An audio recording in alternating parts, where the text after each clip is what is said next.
секогаш ми е убаво да разговарам со тебе.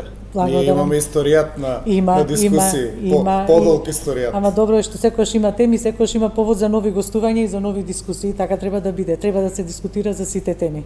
А јас мислам дека во општества каде што не се дискутира, проблемите се изразуваат на друг начин. Агресијата не се испушта и се манифестира на пониски нивоа и тоа се оние пропаднати општества. Се надевам дека ние можеме да не бидеме тоа, да дискутираме, од дискусиите да произлезе некаков ефект, некаков резултат, да дадеме некој друг агол на работите, да понудиме некоја подобра варијанта и така натаму.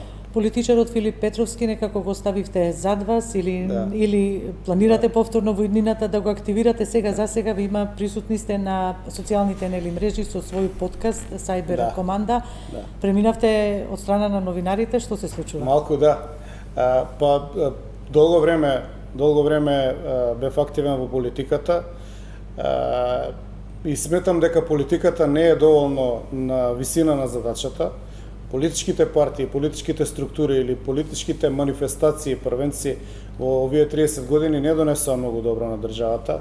Сите процеси кои што ги гледав дека тргна од некоја точка во 90-тите, наместо да донесат до нешто подобро во годините што дојдоа, доведоа до една дегенерација, растурање, едно опаѓање, едно незадоволство, негативен сентимент, иселување, значи генерално комплот на негативни чувства меѓу луѓето.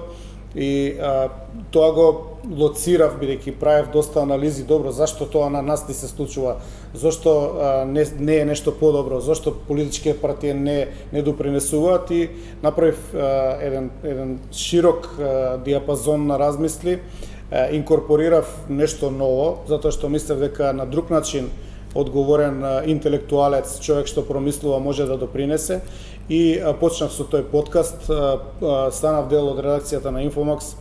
Таму имам редовни 2 подкасти, едниот е во сабота, во понеделник, тоа е друг пристап кон јавност.